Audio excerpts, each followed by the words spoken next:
Quero saudar os irmãos com a paz do Senhor Jesus, amém? Vamos ler uma palavra de Deus, irmãos, está no livro de Lucas, capítulo 15. Vamos ler alguns versículos desta abençoada palavra. Lucas, capítulo 15. Enquanto os irmãos procuram o capítulo, nós queremos também cumprimentar o pastor Agemiro, o pastor Leandro, os pastores, na pessoa deles, todos os papais aqui presentes, que Deus abençoe a cada um em nome de Jesus, nessa data que se refere ao Dia dos Pais. E para nós não fugir do tema, nós queremos falar sobre pai, sobre filho, sobre família, sobre salvação, aqui dentro desta palavra. Lucas capítulo 15, e vamos ler o versículo da palavra do Senhor, pode ser do 11 em diante. Vamos ler um conjunto de versículos para nós introduzir a mensagem. Diz assim a palavra do Senhor: Jesus continuou: certo homem tinha 2 filhos. O mais moço deles disse ao pai: Pai, quero que o Senhor me dê a parte dos bens que me cabe. E o pai repartiu os bens entre eles. Passado não muitos dias, o filho mais moço, ajuntando tudo o que era seu, partiu para uma terra distante e lá desperdiçou todos os seus bens, vivendo de forma desenfreada. Depois de ter consumido tudo, sobreveio àquela região, aquele país, uma grande fome, e ele começou a passar necessidades. Então foi pedir trabalho a um dos cidadãos daquela terra, e este o mandou para os seus campos, a fim de cuidar dos porcos. Ali ele desejava alimentar-se das alfarrobas que os porcos comiam, mas ninguém lhe dava nada. Então, caindo em si, disse: quantos trabalhadores do meu pai têm pão com fartura, e eu aqui estou morrendo de fome. Vou me arrumar, vou voltar para o meu pai e lhe dizer: Pai, pequei contra Deus e contra o Senhor. Já não sou mais digno de ser chamado seu filho. Trata-me como um dos seus trabalhadores. E arrumando-se, em outras versões diz, levantando-se, foi para o seu pai. Até aqui, meus irmãos, os irmãos podem tomar assento. Nós queremos, irmãos, pregar esta palavra que é conhecidíssima dos irmãos, conhecidíssima da igreja, mas assim como quando a gente olha para algum objeto, olha para alguma coisa, cada um de nós tem uma conclusão, cada um faz uma leitura. Quando nós vemos um quadro, um repara nas cores, outro repara nas retas, nas linhas.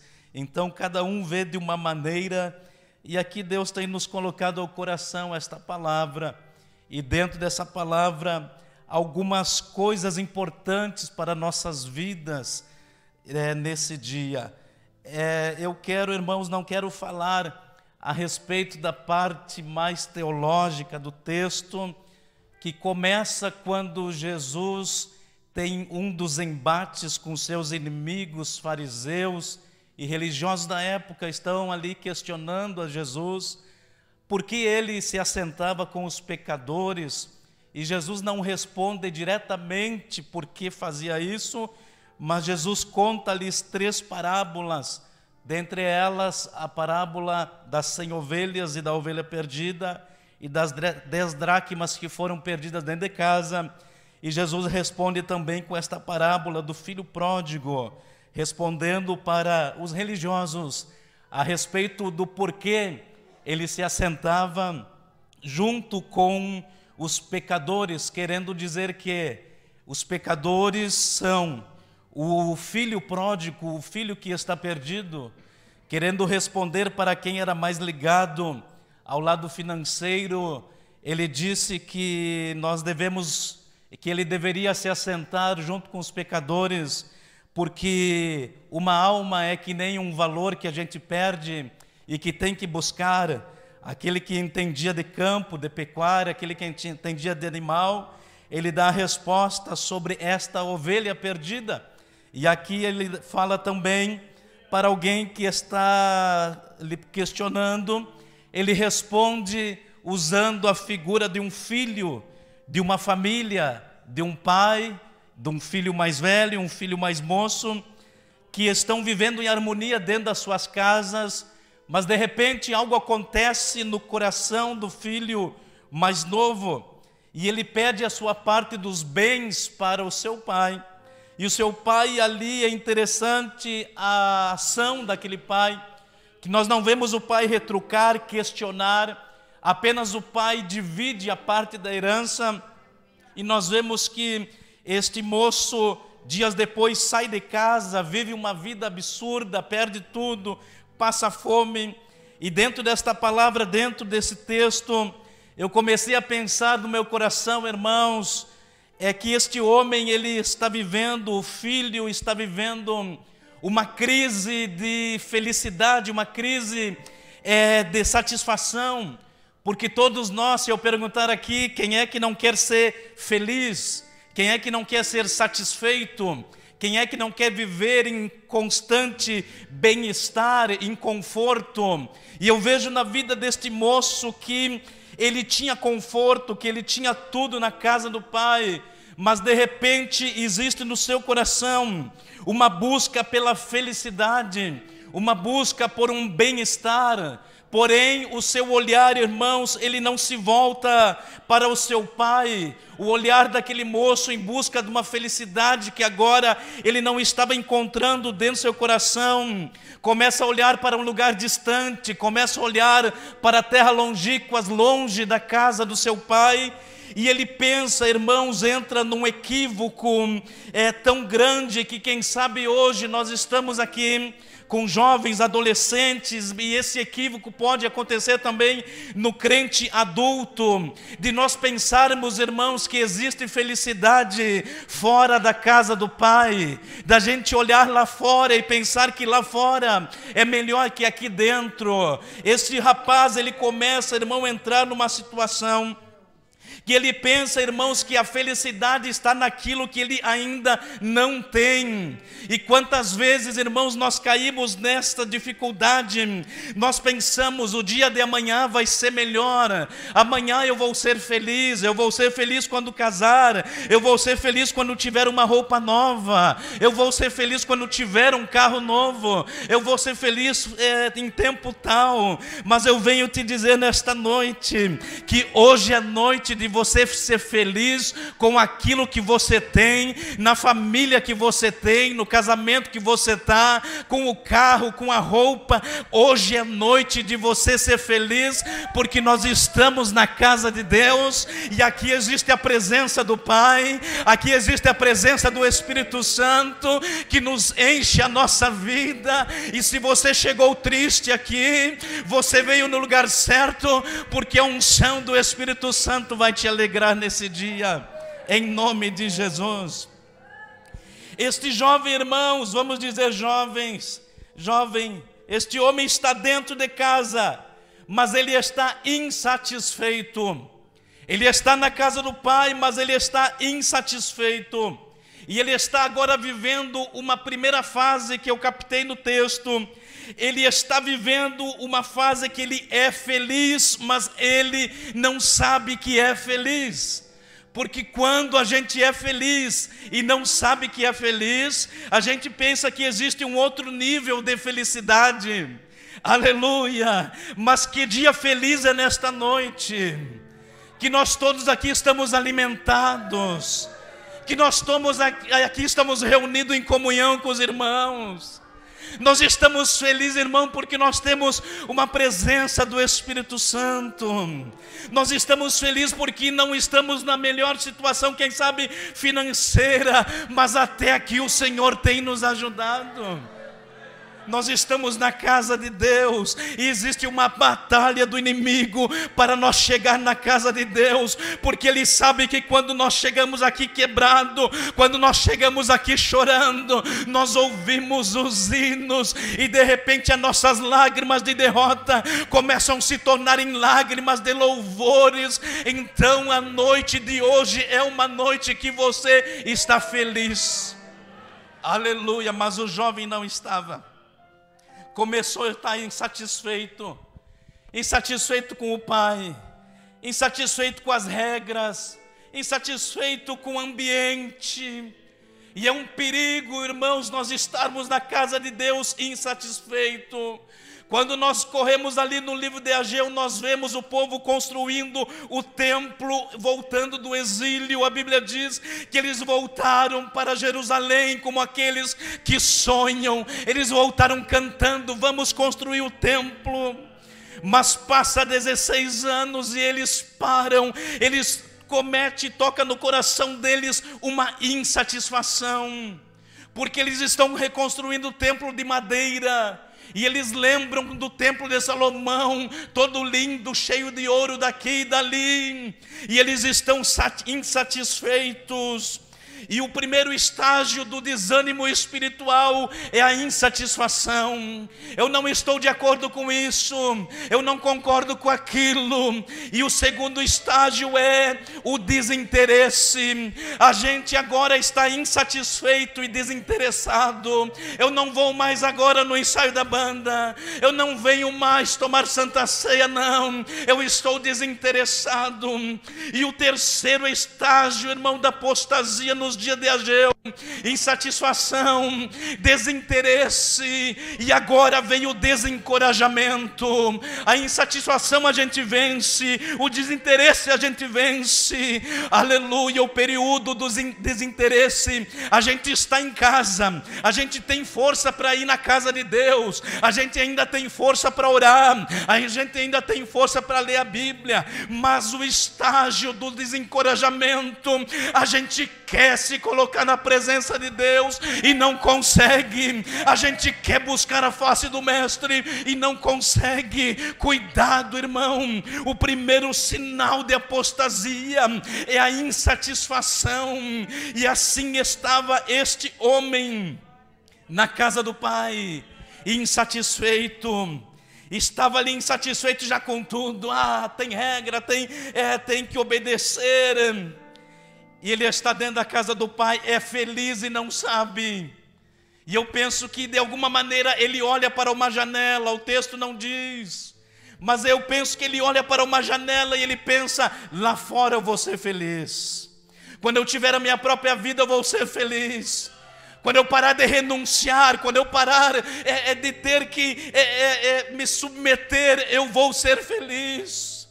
Aleluia. A Bíblia diz: melhor é obedecer que sacrificar. Continue obediente. Continue aos pés do Senhor, porque quando nós queremos ser muito livre, nós olhamos para a Bíblia e nós vemos Sansão. Sansão não queria ser supervisionado. Sansão tinha tudo para dar certo, tinha a promessa do ventre da mãe, era um garotinho pequeno e alguém olhava para ele e dizia: esse tem promessa de Deus, esse vai livrar Israel dos filisteus. Ele cresceu, era um jovem e diziam para ele: esse tem promessa, mas ele não queria ser submisso. Se você olhar a Bíblia, ele não andava com ninguém, ele não queria prestar conta para ninguém. Aleluia. Mas é uma dificuldade para o homem de Deus andar sozinho, andar sem um mestre, andar sem um auxiliar. Não ande sozinho, irmão. Procure os mestres da igreja. Procure, irmão, andar acompanhado de alguém, porque a Bíblia diz que é melhor dois do que um, porque um caindo o outro levanta. A Bíblia diz, aleluia, que é melhor dois do que um, porque se está frio é mais fácil de aquecer. Não ande sozinho, irmão. Aleluia. Não ande solitário. Preste conta para alguém. Seja submisso. Seja obediente. E o caminho da obediência vai te fazer um homem de Deus. O caminho da obediência vai te fazer uma mulher de Deus. Ele estava em casa, estava insatisfeito. insatisfeito com a vida que levava, insatisfeito com tudo. Se nós olharmos no início dos séculos, nós vemos Lúcifer, aquele que carrega a tocha, nós vemos o querubim ungido da guarda para defender, que tinha ali música na sua vida, tinha tudo. Surge no coração de Lúcifer insatisfação, e ele quer agora sair do estágio que está e subir, ele quer ser elevado. Aleluia, ele quer subir, ele pensa, quem sabe que existe um degrau de felicidade maior. Irmão, eu bato na mesma tecla, hoje é dia de ser feliz. Aleluia. Até quando? Amanhã eu vou ser feliz, daqui 10 anos eu vou ser feliz, e a vida passa num tapa. A vida passa num piscar de olhos. Daqui a pouco nós estamos anciãos, sem força para trabalhar para Jesus. Nós estamos sem força para viver uma vida feliz e esperando o dia da felicidade. Aleluia. Seja feliz com aquilo que você tem. Seja feliz hoje. Salomão diz que aquele que fala que outros dias foram melhores do que este, fala sem sabedoria. Existe um problema, irmãos, eu não estou conseguindo sair do primeiro tópico. Existe um problema, irmãos, de nós não vivermos o tempo exato da nossa vida. O tempo exato é hoje. O tempo não é ontem, ontem passou. Quem está preso no passado, ele vive em depressão. Existe um estudo que a pessoa que vive mais de 60% no passado, ela começa a ficar depressiva, porque ela começa a dizer: no tempo do plano tal do fulano eu era feliz, no tempo daquilo eu era feliz, quando estava assim a minha vida eu era feliz, e fica preso naquele tempo. E aquele que vive no amanhã, aquele que não está aqui hoje, a sua vida está no amanhã. Amanhã eu estou matando o tempo de hoje por causa do dia de amanhã. Ele está vivendo mais no amanhã do que no hoje. Também é um problema, vai ter uma crise de ansiedade, porque a Bíblia diz que basta a cada dia o seu mal, e o amanhã pertence a Deus, não pertence a nós. Não te preocupa com o dia de amanhã. O Senhor vai cuidar do teu dia de amanhã, não te preocupa, não te anseia. O Senhor está cuidando do teu dia de amanhã. Aleluia. Louvado seja o nome do Senhor. A felicidade está naquilo que tu tem, e a felicidade está no dia de hoje. Mas irmão, eu estou só com feijão e arroz na mesa. Dá graças a Deus, aleluia, porque foi Ele que enviou. Louvado seja o nome do Senhor. Nós somos felizes na verdade, irmãos, e não sabemos, como o filho pródigo. E ele está insatisfeito em casa, e a insatisfação produz escolhas erradas. Eu estou insatisfeito, cria uma nuvem no meu poder de escolha, no meu poder de decisão. Na insatisfação ele comete um grande erro. Ele diz: pai, eu quero metade dos bens, a metade da herança. Não só a cultura lá dos judeus, mas também nós entendemos que herança dá a quem falece e deixa bens ou alguma coisa para alguém. Então nós entendemos, irmãos, que esse homem estava numa situação que a sua mente já estava cauterizada pelo pecado, e que ele põe tudo a perder. Porque quando ele pede a herança, ele está a mesma coisa que ele estivesse dizendo que o seu pai tinha morrido. Ele está dizendo: pai, eu quero herança, porque o Senhor, mesmo estando vivo, eu já não lhe considero mais vivo. O Senhor para mim está morto. Veja, irmãos, aleluia, como nós, com insatisfação, nós fazemos escolhas erradas. Quantos irmãos nossos, amigos nossos, que escolheram erradamente, fizeram uma decisão no momento de insatisfação. O que eu fazer, irmão, no momento que eu estou insatisfeito? Espera um pouquinho, não toma uma decisão precipitada. Aleluia, o inimigo não cansa, o inimigo é sutil, ele não desiste, e ele está trabalhando para te derrubar. e no meio desta insatisfação Ele quer agir.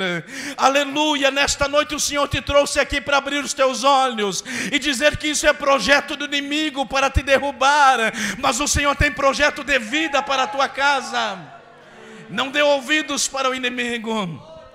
Ele chega diante do pai dele e é como se ele dissesse: Pai, para mim o Senhor morreu, para mim o Senhor está morto, eu já não tenho mais pai.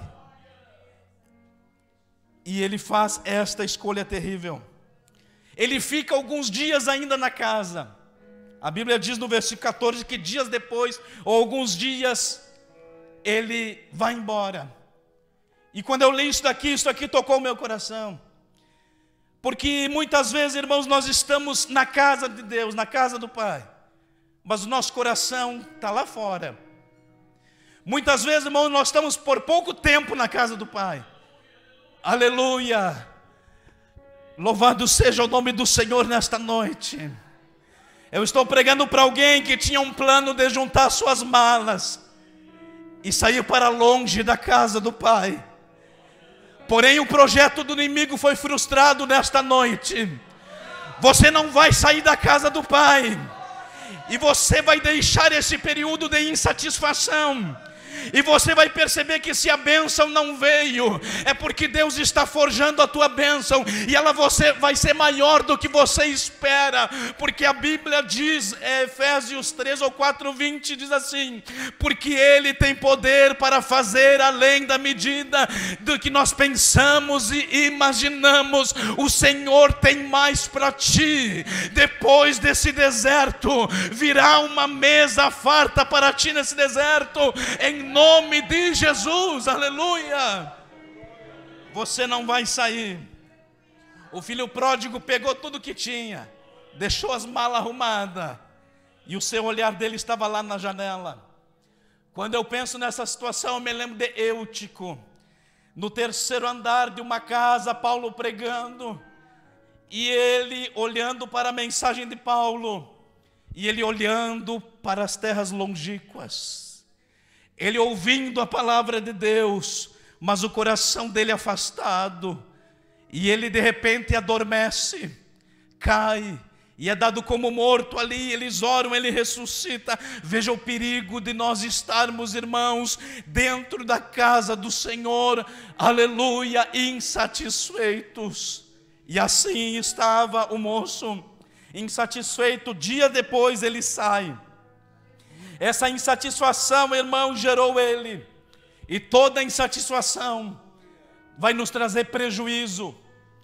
Se nós estivermos insatisfeitos, nós vamos tomar decisão errada. E cada decisão vai nos trazer prejuízo. Porque esse moço vai ter prejuízo. Quando, irmãos, nós tomamos decisões precipitadas, nós teremos prejuízo. Porque aqui, como eu disse, a insatisfação, ela é o primeiro degrau da apostasia completa. Um segundo degrau da insatisfação é nós criar um coração rebelde e nos afastar de Deus. A Bíblia continua falando, irmãos, que este homem então, ele vai sair de casa, ele sai de casa. Ele estava em casa agora fisicamente, e o seu coração estava lá no mundo, estava lá longe. Fisicamente ele está em casa, mas agora ele vai sair de casa fisicamente. Ele vai sair de casa com os seus pés. Ele vai sair de casa com a sua bagagem. E ele vai sair com tudo que tinha. Louvado seja o nome do Senhor nessa noite. Aleluia. Porém a Bíblia nos recomenda, irmãos, que aqui, a casa do Senhor, que é a presença de Deus, Salmo 84:10 diz que mais vale um dia nos teus átrios, aleluia, do que em 1000 lugares. A Bíblia também diz no Salmo 27:4, diz uma coisa: eu pedi ao Senhor e a buscarei. Eu pedi e vou fazer. Eu vou pedir e vou ter atitude. Eu queria, diz o salmista, habitar na casa do Senhor todos os dias da minha vida. Que nesta noite o Senhor coloque um desejo no teu coração de habitar na casa do Senhor todos os dias da tua vida. Sim, no culto de terça-feira eu quero estar na casa do Senhor. Sim, na quarta, na quinta, todos os dias da semana eu quero estar na casa do Senhor, até que o Senhor entre na minha casa e eu viva uma vida de comunhão com Deus. Não te afasta da presença de Deus. Agora, irmãos, esse homem vai viver um segundo estágio. O primeiro ele era feliz e não sabia. Aleluia. Agora ele vai viver um segundo estágio. Ele pensa que é feliz, mas está vivendo uma vida de tristeza. Olha só o que ele pensa. Eu estou agora, quando ele sai de casa, a Bíblia diz que ele vai viver uma vida desregrada, uma vida dissoluta, uma vida de fazer o que quiser, de acordar a hora que quer acordar, de fazer o que quer fazer. Afinal, eu sou o dono do meu nariz. Agora eu me mando e eu me desmando. Ele esqueceu, irmãos, que a bênção ainda estava sobre a vida dele por algum tempo, porque o pai dele o abençoava. Aleluia. Qual é o problema, irmãos, de sair de casa? Quando saímos no tempo certo, não tem nenhum problema. Mas este homem saiu de casa antes da vontade de Deus para ele. Quando nós saímos, tomamos uma decisão antes da vontade de Deus, sempre vamos ter prejuízo. Aleluia. Este homem sai da casa de Deus, tem amigos, é rodeado de amigos, faz festas, tem dinheiro. Quem sabe pensa, agora eu sou feliz, e na casa que eu estava, que fique para lá. A casa do velho meu pai, que fique para lá. Agora eu sou feliz. Agora eu posso fazer o que eu quero. Agora eu posso ter banquetes. Agora eu posso ter festas. Agora eu vivo da maneira que eu quero viver. E é um versículo que tenho no meu coração, do livro de Provérbios, capítulo 14, e o verso 12. Há caminhos que parecem bom aos nossos olhos, mas o final deles é caminho de morte. Aleluia. O inimigo não vai se apresentar com cara de inimigo, ele vai se apresentar de maneira sorrateira. Ele não vai, como eu comentei na juventude aqui, ele não vai te dar uma bandeja de frutas, uma bandeja, aleluia, da parte dele, não. Ele vai te dar uma uva. Ele vai te apresentar aos pouquinhos. A mão do inimigo vai vir sorrateira, de maneira que, se nós não tivermos discernimento, nós vamos cair. Aleluia. Cuidado com o WhatsApp. Cuidado, aleluia, com as tecnologias. Cuidado, aleluia, cuidado, diz o Senhor nesta noite, cuidado. Aleluia, te livra, corre de toda aparência do mal, que o Senhor vai te guardar. Quando nós éramos jovens, irmãos, eu acompanhava uma geração de juventude, jovens moços, moças que tinham chamada de Deus, que se estivessem pregando aqui, arrebatavam a igreja chorava, a igreja pulava, homens que tinham uma grande chamada de Deus. Mas quando o inimigo apresentou o caminho para ele, o caminho formoso, as pessoas foram aceitando, e de repente virou o caminho de morte. Ministérios foram enterrados, profetas foram tombados, pregadores foram calados. Oh glória! E o Senhor traz esta palavra nesta noite, pregador, aleluia. O Senhor traz a palavra nesta noite, pai de família, para respaldar a tua casa. Cuidado, atenção.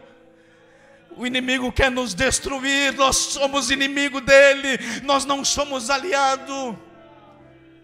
Aleluia, não brinque com o inimigo, não brinque com o inimigo da nossa vida.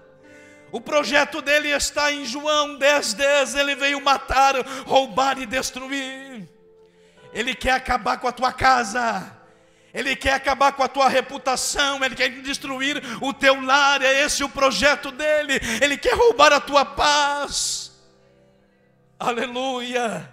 Mas eu não sou noticiário de tragédia. Aleluia. No mesmo versículo, Jesus mostra o projeto dele para a tua vida, dizendo, aleluia, que o inimigo veio sim para matar, roubar e destruir, mas eu vim, diz ele, para te dar vida, uma vida abundante.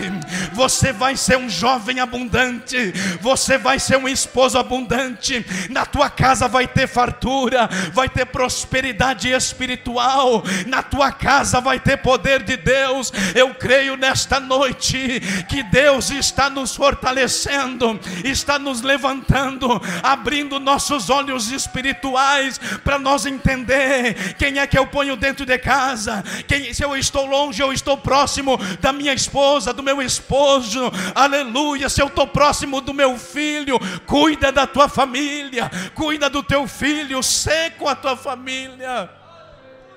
O teu patrimônio maior não é o bem que tu tem ali no cartório de registro de imóveis, mas é a tua família. Glória a Jesus. E este homem gasta tudo, e ele pensa que é feliz agora, mas ele não é feliz. Ele está vivendo uma vida de tristeza. Ele está vivendo uma vida que eu já vi muitos saíram da casa de Deus. Quando a pessoa sai, ela fica umas semanas ainda com o mesmo semblante, com a mesma ainda modo de andar. Mas observa, irmão, o tempo vai passando e o brilho do Espírito Santo, ele vai se apequenando na vida da pessoa. Até no andar a gente já vê um desânimo. Aleluia. Por isso nesta noite, meus irmãos, vamos amar aquele que tropeçou, aquele que caiu. Aleluia. Eu creio, irmão, que esta palavra tem diversos ângulos. E este homem estava vivendo uma vida de tristeza, pensando que estava feliz. Agora, meus irmãos, vem uma crise, ele gasta tudo, ele perde tudo. Ele perde, é como aquele que se afasta. Ele perde a unção, ele perde a graça. A misericórdia de Deus fica por um fio na vida dele. Ele perde tudo. E aqui esse moço perdeu tudo. E diz a Bíblia que ele procura, e ainda vem uma crise ainda nas terras. E ele procura emprego, ninguém lhe dá emprego, ninguém lhe dá nada. De maneira que surge uma oportunidade, ele cuidar de porcos. Segundo a tradição judaica, era o pior serviço que ele poderia fazer, porque eles mesmos consideravam o porco imundo, impuro. E aquele homem agora está cuidando dos porcos. O estágio dele se apiora mais ainda, fica mais difícil. De maneira que ele está a ponto de comer a comida que os porcos comem. Ele está com fome, ele está com muita fome, e ele está nessa situação. E aqui é um momento de reflexão, porque agora ele está vivendo, ele sabe que está vivendo uma vida triste, ele tem consciência que está vivendo uma vida triste. Ele está a ponto de comer a comida que os porcos comem, as podridão que o mundo tem para oferecer. A podridão que o mundo lá fora tem para nos tirar de um lugar tão santo, tão glorioso, que é este lugar, que é a presença de Deus. E tornar o homem um trapo. O inimigo, ele quer tirar, roubar a imagem de Deus da nossa vida. Quando nós vemos ali, infelizmente, algumas pessoas viciadas em crack, nós vemos que o inimigo está tornando a imagem delas a sua imagem. E aqueles homens estão perdendo a imagem do Criador, se alimentando de qualquer coisa. Aleluia. Porque o inimigo venceu ali aquele homem. E ele estava vivendo o terceiro estágio. O primeiro era feliz e não sabia. O segundo pensou que estava vivendo uma vida de felicidade e estava vivendo uma vida de tristeza, mas agora ele tem consciência: eu estou vivendo uma vida de miséria. Ele tem consciência que as suas escolhas levaram ele a uma vida miserável. Aleluia. Ele tem consciência, irmãos, que está passando fome, porque virou as costas para o Pai. Cada escolha nossa vai ter um resultado. E este homem aqui, ele começa ali a querer comer a comida que os porcos comem. Pastor Davi, pai do pastor Leonardo, mencionava que esses animais do campo eram como que se fossem demônios. O mundo espiritual engoliu aquele homem. E aquele homem está numa podridão. Porém, irmãos, ele se lembra de algo importante. Ele lembra que tinha uma casa e ele tem lembrança do pai. E aqui esse ponto, ele tem uma imagem da sua família. Ele tem uma imagem da sua casa. Ele tem uma imagem do seu pai.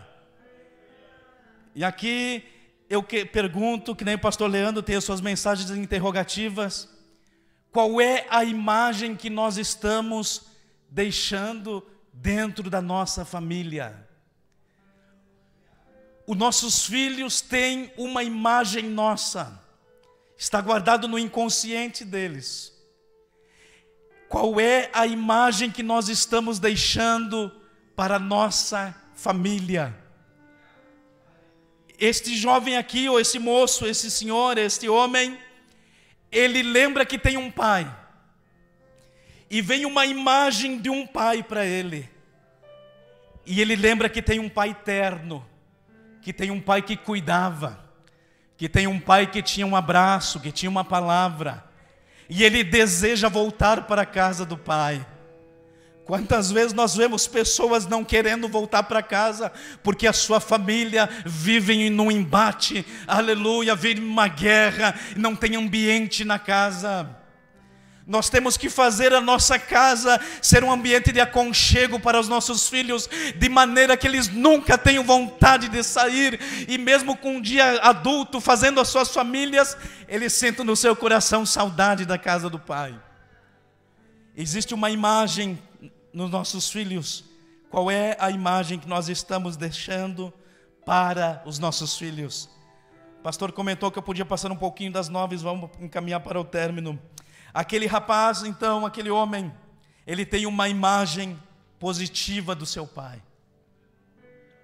Quando ele olha, lembra do seu pai, ele tem uma imagem positiva.